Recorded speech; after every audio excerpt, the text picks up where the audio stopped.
My name is Nathan. After being reborn, my brother Thomas quickly switched fiancées with me. He said, "You can have the beautiful CEO. I'll marry the wealthy Stella." In his previous life, my brother married the beautiful CEO, but didn't expect her to be naturally cold and focused solely on her career. Unable to endure it, he went out chasing other women.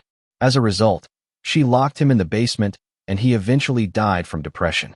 Meanwhile, with the wealthy woman's power, I navigated the world of fame and fortune with ease, envied by everyone.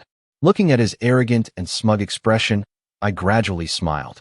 Compared to the greedy and brutal wealthy Stella, I preferred that possessive and devoted beautiful CEO, Rachel. When I was reborn after being poisoned to death by the wealthy Rachel in my previous life, I found myself on the night when my brother and I were switching wives. The familiar, brightly lit room, my adoptive parents and brother sitting in front of me. Before I could react, I heard my adoptive mother's anxious voice. "Thomas, although the Rachel family is considered prestigious in Washington, compared to the Stella family, they're still far behind. Marriage is not a game. You need to choose carefully." My brother, Thomas, sitting across from me still seemed dazed, raising his head in confusion. "Rachel? Stella?" He scratched his head as if suddenly realizing something. His gaze circled around, landing directly on me. "Mom, you've got it wrong. I meant to choose Stella for my brother. Rachel is so dull and my brother does nothing but experiments all day. They're definitely a perfect match." In his previous life, Thomas had fallen in love with Rachel at first sight. No matter how much our adoptive parents tried to persuade him, he insisted on marrying Rachel. Our adoptive parents, who had always indulged him, couldn't resist and agreed. As a result, just 3 months after he and Rachel got married, he couldn't stand Rachel's cold personality and her dedication to her career. He even went out chasing other women, frequenting nightclubs every night. After Rachel discovered this, she imprisoned him in the basement. Without alcohol and women to keep him company, he developed severe psychological issues. Meanwhile, I was being taken by Stella to various high-end venues, appearing to have a flourishing life. I became a thorn in Thomas's side. He stubbornly believed that I had stolen the wealth and prosperity that should have been his, but clearly it was his own choice. Now, looking at the arrogant and smug smile on his face, I suddenly understood. It turns out Thomas had also been reborn. Hearing him say this, my adoptive mother turned to look at me. "Since Thomas wants to marry Stella, you'll marry into the Rachel family." A completely non-negotiable tone. I knew that the Mitchell family had adopted me, but never treated me as their real son. It was only because my father had sacrificed himself during a flood rescue and was reported in the local news. The Mitchell family was at a crucial period before going public, and adopting me was just a show for others. From beginning to end, I was just a pawn raised by the Mitchell family, a follower for Thomas to amuse himself with. In the previous life, Thomas hadn't gotten into college and could only go abroad to polish his credentials. My adoptive mother, concerned, had me accompany him overseas. At that time, I had already received an admission letter from the best university in the country, Georgetown. It was the first time I tried to fight for an opportunity for myself. "Mom, Thomas is already an adult. He can be independent, and I have my own life to live." My adoptive mother flew into a rage and slapped me hard. "I raised you all these years just so you could talk back to me. From the beginning, I was always the one being arranged." Afterwards, Thomas even came to me gloating. "Brother, your life is determined by me. If I go east, you can't go west." He sat on a high pedestal, mercilessly stepping on others' backbones for his amusement. But now, living a new life, this is my chance. That night, Thomas silently entered my room. The lock had been broken by him when we were very young and was never fixed. He said it was convenient for him to find me any time. He stood at the desk with a smile on his face, but his eyes couldn't hide his malice and hatred. "Brother, I'll leave the Washington socialite to you. I want to marry the Washington wealthy woman." I continued with my carving. Just a little more, and I couldn't be distracted. Seeing no reaction from me, he pushed me irritably. The sharp blade grazed my finger, and blood quickly started to flow. I grabbed a tissue and looked at him calmly. "Then congratulations to my little brother for getting what he wants." He tilted his mouth in a malicious smile. "Brother, if you're locked in the basement and forced to be celibate for life, don't blame me." I stood up, looking down at his stupid appearance. I smiled. Then I wish you enjoyment in your fiancé's multiplayer games. He swept all the items on my desk to the floor with his hand, raising his chin at me in defiance. Watch your mouth. Don't spread rumors out of jealousy.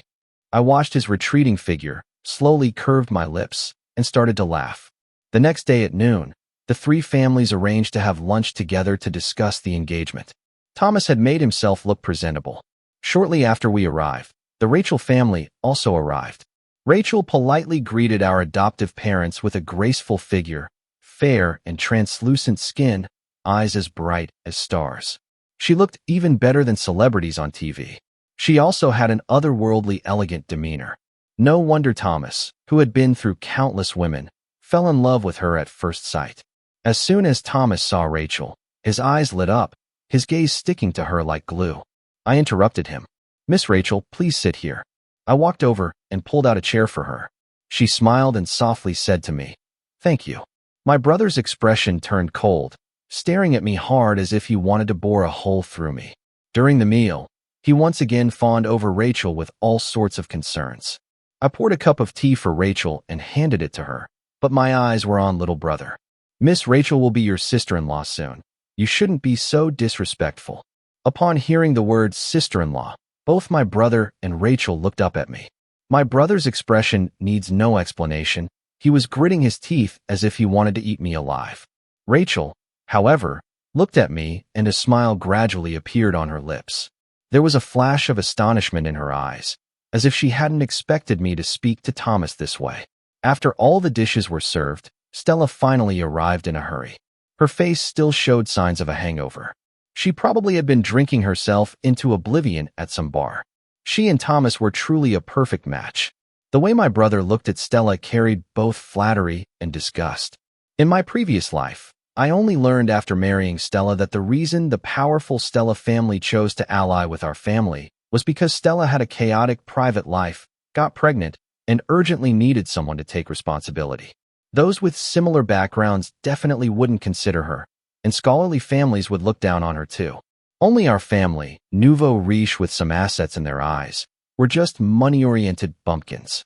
I suddenly became very curious. What would be my brother's expression after he learned this? "My high and mighty brother, in the previous life you didn't cherish a good relationship. This time you can go to hell."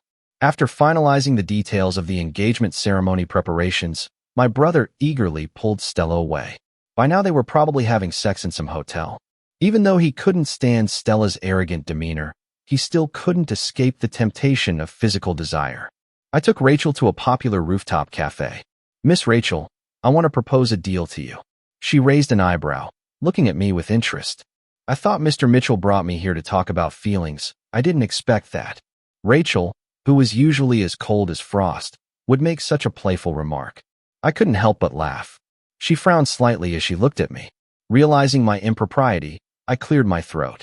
"I'm sorry, it's just that Miss Rachel like this is a bit." "What?"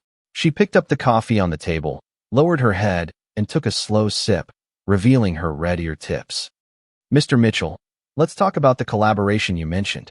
I remembered that in my previous life, there was a project where the other party was very interested in collaborating with the Rachel family. The Rachel family had made preparations for it, but in the end it was snatched by the Stella family. The Rachel family suffered heavy losses, almost not making it through. They didn't know the reason. I did. "I've heard you have a project that's going well, but there's a high-level executive at the other company that you haven't been able to win over." Mr. Mitchell is indeed well informed. "I have a way for Miss Rachel to successfully secure the project and kick that stumbling block out." "What's the condition?" "My laboratory has a research project that needs $2 million. Rachel's finger tapped on the table as she calmly gazed at me. Suddenly, she picked up the coffee on the table and gestured towards me, a faint smile curling at her lips. "Mr. Mitchell, it's a pleasure doing business with you." The car was parked a bit far, so Rachel and I walked back side by side. The banyan trees along the way were sprouting new branches and shedding old leaves. A yellow leaf fluttered down and landed in her hair. She continued to look ahead, her long eyelashes fluttering like butterfly wings. The sun shone diagonally, spreading a brilliant warmth on her snow-white skin. As if bewitched, I reached out to remove the fallen leaf from her hair. She looked up, her crystal-clear eyes like autumn waters. My gaze lingered on her face, unwilling to leave. A not-so-pleasant male voice interrupted the ripples silently flowing between us. "Rachel, I'll take you home." Both of us turned around. It was the mood killer, Thomas, coming out of the hotel. "Little brother, you're out so soon? I'll send your sister-in-law back. No need for your concern." Saying this, ignoring Thomas's ashen face, I lightly supported Rachel's shoulder, only letting go when we reached the car. "I'm sorry, Miss Rachel." She stood on tiptoe, leaning close to my ear, her warm breath creating a tingling sensation. "Mr. Mitchell, we're about to get engaged. If you're this polite, how will you fulfill your marital duties in the future?" My eyes widened in shock, my heart pounding against my rib cage, my thoughts in disarray. This woman was truly bewitching. I began to doubt if she was really the boring woman Thomas described. As soon as I entered the house, a wine bottle was thrown at my face. The next moment, Thomas's drunken, furious voice came from the staircase. "Nathan, do you think I've given you too much face? You dare to embarrass me in front of Rachel." A liquid slid down my cheek. I raised my hand to wipe it. It was blood. "You should call her sister-in-law." My words seemed to provoke him. He swung his fists, striking my body. "Do you think because I call you brother, you're really my brother? Remember your place. You're just an orphan my family adopted. What I don't want is what becomes yours." I grabbed his wrist and slammed him to the ground. "Young master, I won't indulge you this time." "What can you do to me?" Thomas writhed on the ground like a dying fish. The reason he chose the Stella family was that he was blinded by the superficial glory and wealth, but in his heart, he always regarded Rachel as a possession, coveting her beauty, a typical case of wanting to have his cake and eat it too. In this life, not only am I Rachel's fiancé, but even if I were just an irrelevant bystander, I wouldn't stand by and watch my brother behave so willfully. "Nathan, let go of me. I'm telling Mom." I laughed weakly. I increased the pressure on my grip, making Thomas howl in pain. My adoptive mother, hearing the commotion, hurriedly came down from upstairs and slapped me hard on my back. "What are you doing? Let go immediately." Thomas got up from the ground pathetically and walked to my adoptive mother in pain. "Mom, he nearly broke my wrist." My adoptive mother anxiously massaged his swollen wrist, then turned to glare at me. "Nathan, apologize to your brother right now." My adoptive father also came down at this time. "What's all this noise about?" My adoptive mother said. "Look at this ungrateful wretch. He dared to hit Thomas." Upon hearing this, my adoptive father became agitated and kicked me hard in the stomach without a word. The force was so great that I immediately stumbled back 2 steps. He grabbed my collar, saying he would beat me to death. My adoptive parents' indulgence of Thomas had always been about blindly taking his side, regardless of right or wrong. In my previous life, even knowing how Stella treated me, they only mocked me. If you were a real man, would those people have taken advantage of you? If you want to be clean, just die. Death will make everything clean. They even sold my research results. During the time I was in a daze when my brother was caught cheating, my adoptive parents immediately ran to the Rachel family to beg for forgiveness. How much affection did they ever have for me? Living again, I've recognized many things. It wasn't me who deserved to die, but these beasts who viewed human life as insignificant. I looked at his shorter, plump figure, my expression indifferent. If I were you, I wouldn't choose to do something as stupid as assaulting my adopted son at such a critical time for marriage alliances and financing. My adoptive father's eyes narrowed slightly, his gaze heavy as it fell into my eyes, as if trying to see through me. Faced with my calm, direct gaze, his raised fist slowly lowered. He spoke sternly to my adoptive mother and brother. "The family is at a critical juncture right now. Don't cause trouble. Let's consider this matter settled." Thomas looked at me with hatred. "I hope you'll still be this arrogant when you're imprisoned in a dark basement. By then, I'll be living a life of luxury, and even if you cower to me, I won't show mercy." After he left haughtily, I casually leaned against the entrance cabinet, checking the wedding date on my phone. Less than a month to go. "Young master, what will your ending be like?" I saw Rachel again 3 days later. I had just come out of the laboratory when I saw her wearing a Chinese-style ink-wash dress, her hair casually pinned up, revealing her fair neck, standing in front of the wall of honor, looking up carefully at something.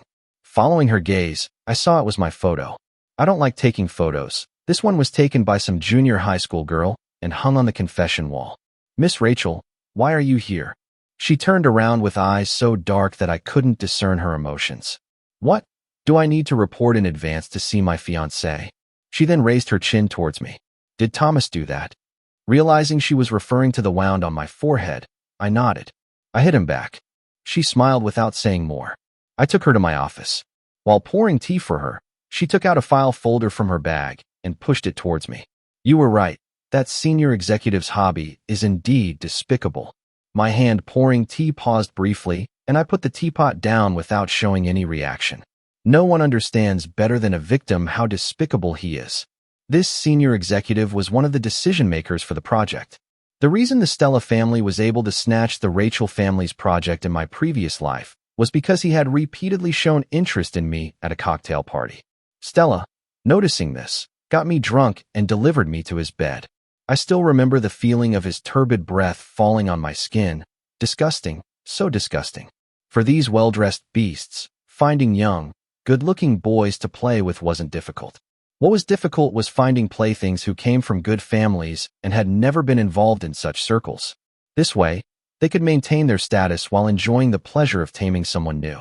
In my previous life, to consolidate her business empire, Stella used drugs to control me, pushing me into the abyss again and again.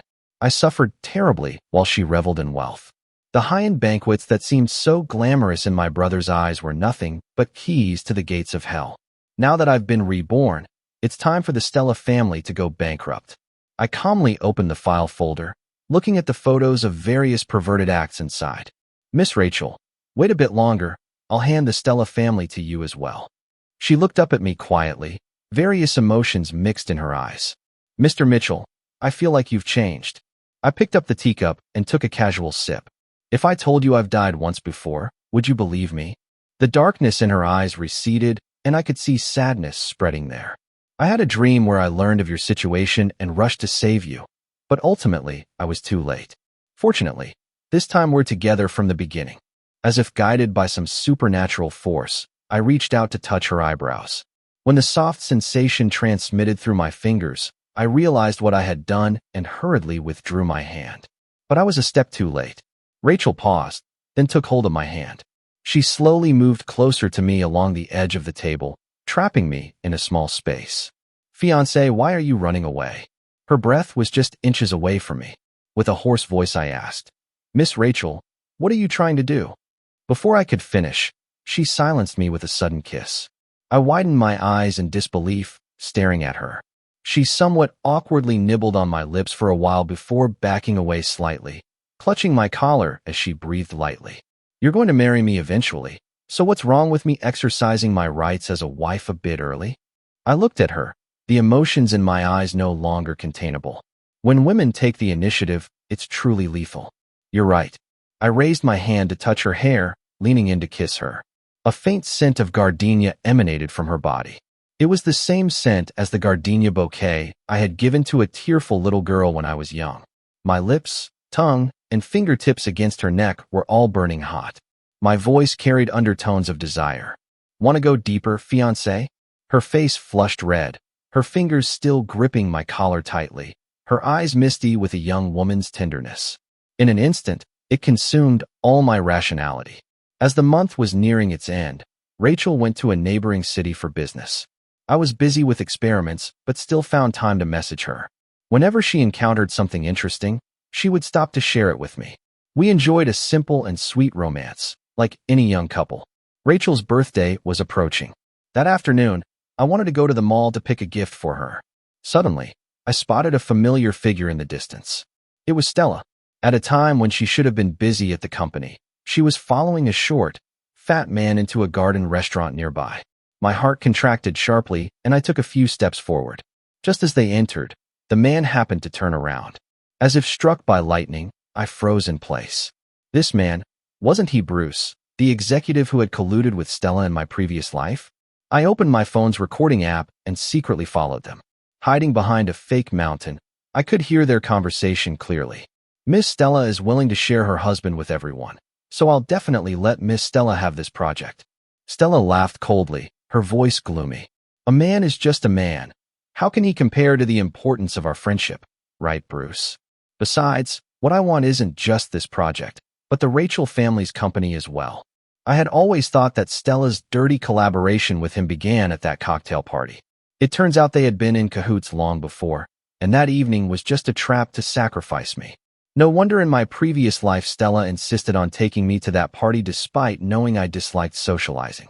But there was one thing that had always puzzled me. Although the Rachel family wasn't as big as the Stella family, their strength was definitely not to be underestimated. Rachel had shown business talent from a young age, even studying for an MBA at the most prestigious business school at the age of 20 before returning home to take over the family company. With such capabilities, why had Rachel repeatedly lost to Stella? Why did a failed project collaboration result in such heavy losses? I had many questions I wanted to ask Rachel, but I feared that premature confrontation might put her in danger. After much thought, I decided to approach Stella to gather intelligence. In the early hours of the morning, I entered the bar. As expected, I found Stella dancing enthusiastically in the crowd. "Miss Stella, long time no see." She leaned close to my ear as if flirting. "Nathan, so you frequent bars too? I came specifically to find you." She took me to a private room. Unlike the frenzied atmosphere of the dance floor, it was very quiet here. Despite being separated by just a wall, it felt like two different worlds. Stella came over with a wine glass, asking if I wanted a drink. I nodded. Her eyes flashed with seduction as she took a sip of wine before handing the glass to me. The rim of the glass bore a bright lipstick mark. Looking at the wine glass, I raised an eyebrow. "I heard Miss Stella is investing in a project recently. Could you bring me in?" She became interested. "I've always thought you were someone who didn't care about business." I lowered my head and smiled helplessly. "You know, I've never had much status in the Mitchell family. My adoptive parents are about to retire, and they'll definitely hand the family business to my brother. I need to consider my own future. Rachel is your fiancée. If you're looking for opportunities, why not ask her? Men, you know, are proud." Her gaze examined me inch by inch, finally settling on my face. Suddenly, she smirked, a flash of greed passing through her eyes, though she concealed it well. "Tomorrow night at 8 o'clock, come to this address." She handed me a piece of paper with an address written on it. The car stopped at a secluded private restaurant. Going through winding corridors, the door of the innermost private room was open. When Bruce saw me enter, his eyes never left me. "Mr. Mitchell, I'm interested in collaborating with Ms. Stella's company. My name is Bruce. I heard from Ms. Stella that you want to join us." Suppressing my intense disgust, I smiled and raised my wine glass to exchange pleasantries with him. "If Mr. Bruce is willing to give me this opportunity, I'll definitely do my best to make things work beautifully. Seeing how you and Ms. Stella are, you two must have known each other for many years, right?" Bruce poured me another full glass of wine. "Miss Stella and I have known each other for many years." Then, giving me a deep look, he continued, "Miss Stella and I truly hit it off immediately. Among all my business partners, only Miss Stella understands my preferences." It took great effort not to vomit in his face. Stella, of course, didn't genuinely want to bring me into the business. She just wanted to use me to secure Bruce's loyalty. In her view, I didn't understand power dynamics, had no ability to retaliate, and happened to have a good appearance. Since I had approached her voluntarily, she might as well use the pretext of bringing me into business to lure me into the beds of those beasts. After several rounds of drinking, Stella said she was going out to take a call. Bruce, seemingly casually, began, "Nathan, just follow Big Brother's lead from now on. Big Brother has many resources here." He then listed out his brothers who had already risen to positions of power across various industries. I suddenly understood why Stella was so eager to please him. Besides his own status, it was because of the group of high society men with special preferences behind him. No wonder she could always keep the Rachel family down. My grip on the wine glass tightened as he moved closer and closer.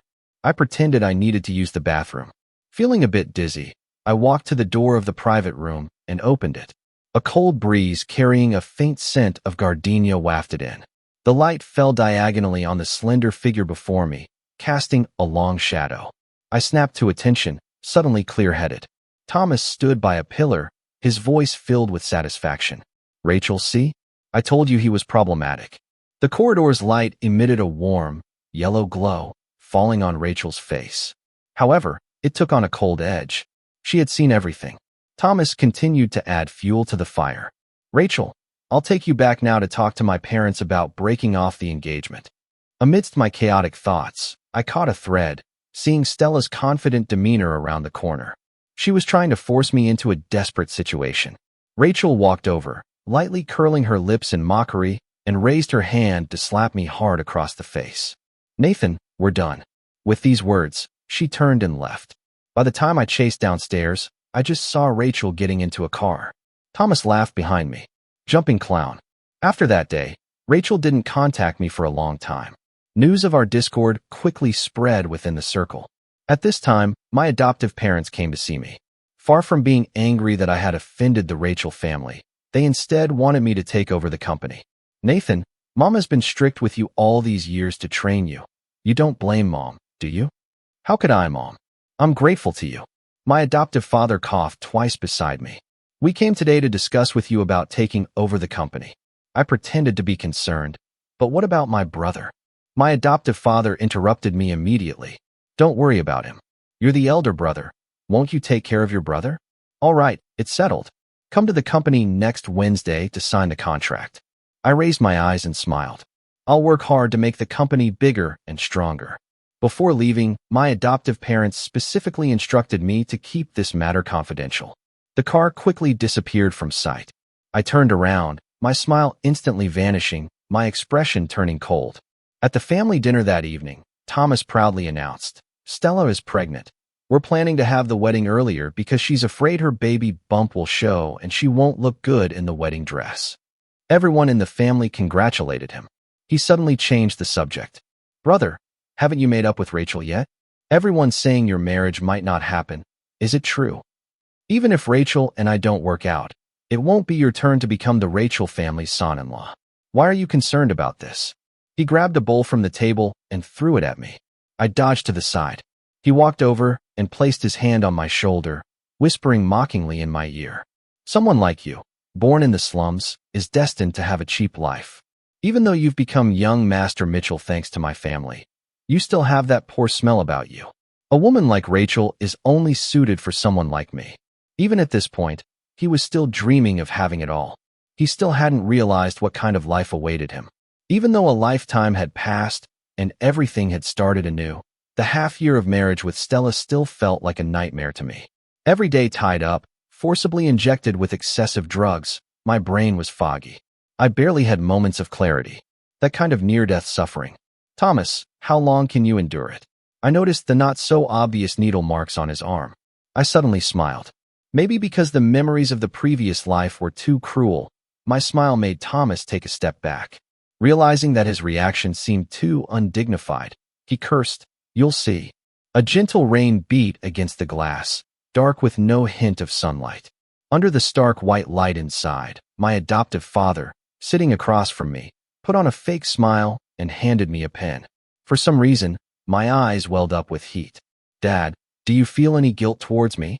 My adoptive father's smile froze instantly, his furrowed brow indicating his patience was running out, but he still suppressed his temper and spoke kindly to me. "What nonsense are you talking about, child? Sign quickly." Seeing his reaction, I felt relieved. I mentally counted down, 3, 2. With a loud bang, the door was forcefully pushed open.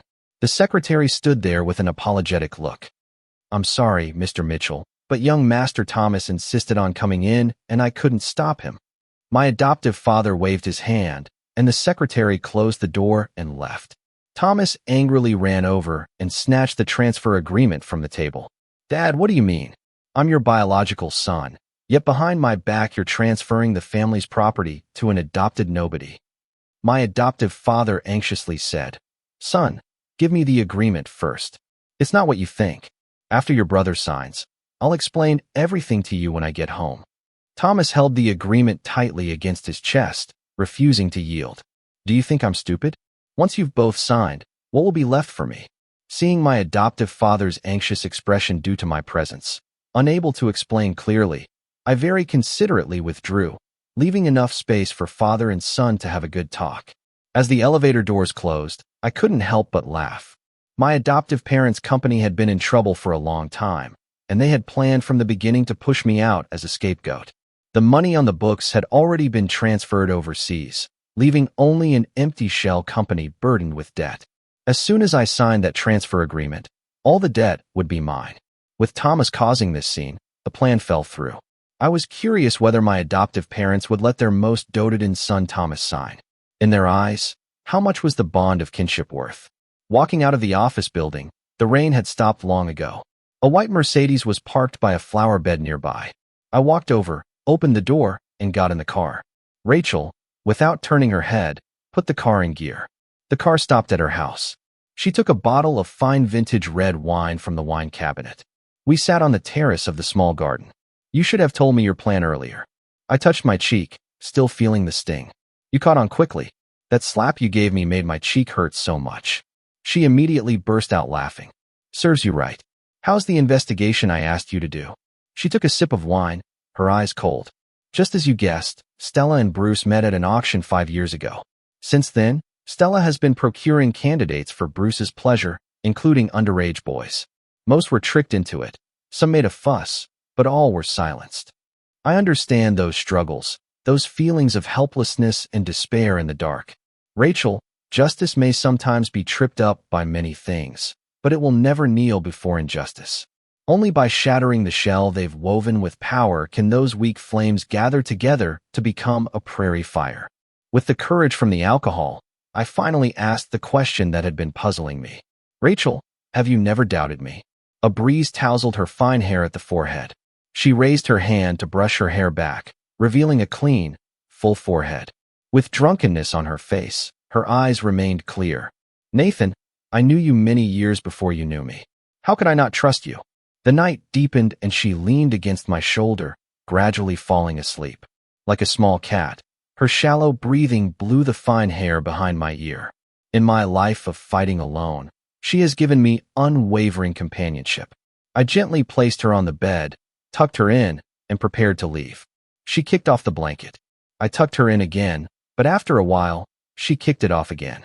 I smiled and couldn't help but place a kiss on her forehead. And so I kept watch by her bed all night. Just before dawn, I hurriedly left. I didn't want to cause her embarrassment when she woke up. Thomas and Stella's wedding was held a month later. The day before the wedding, they got their marriage license. That night, Thomas came out of my adoptive father's study and swaggered into my room to show off. I've already signed the transfer agreement. You won't get a penny. They specifically waited until after Thomas had gotten his marriage license to have him sign, so that the debt he inherited would become marital joint debt. This was the extent of their love for their most cherished biological son. Thomas was still observing my expression, but I remained calm. Congratulations. Perhaps because I didn't show the sadness and anger he had imagined, he became agitated. He grabbed the book from my hand and tore it to pieces. You must be in so much pain inside right now. Rachel doesn't want you, and you won't get a cent from this family. You're a good-for-nothing loser. I'm just waiting for you to come crying to me. I suddenly grabbed his throat and pinned him against the wall. Is that so? Then enjoy your wedding gift tomorrow. On the wedding day, the host was introducing their love story. Next, let's enjoy a VCR presentation. Instead of showing their filmed love story, the screen displayed a series of recordings and videos. When Thomas saw himself tied to a bed on the screen, being used for entertainment, he rushed to Stella and kicked her off the stage. Stella rolled to the floor, clutching her stomach and screaming. The incident of Stella's sexual transactions immediately topped the trending searches. All at once, many people she had forced came forward to formally report her. She and the people behind Bruce were all caught in one sweep. My adoptive parents hadn't finished watching the spectacle before being taken away by the police. Thomas gradually understood the price of the transfer agreement he had signed. He sat on the ground in despair. I smiled and asked him, "On such a joyous day, why aren't you smiling? Is it because you naturally don't like to smile?" He trembled all over, trying to stand up to hit me, but his legs were too weak. Of course, they never thought they would be brought down by someone like me, whom they saw as a parasite that could only survive by attaching to a host. I was supposed to burn out my last bit of utility and then silently die. Precisely because I was always overlooked, I could strike fatally when they let their guard down. The Mitchell family and the Stella family were crushed overnight. The Rachel family emerged as the biggest winner. Rachel was so busy she couldn't catch a break. My experimental project was also progressing well. I signed a major contract and was extremely busy. We didn't meet again until 3 months later. The car stopped at my high school. She pulled my hand into the school. The security guard at the gate stopped us. She calmly took off her mask. "Uncle Wong, it's me, little Rachel." The old man carefully examined Rachel's face, trying to remember. "It's you. You are grown up now. I remember you used to squat in the bushes crying because the boy you liked went abroad." Rachel quickly changed the subject. "Uncle, my boyfriend is here too. I'm just taking him for a quick tour. We'll be out soon."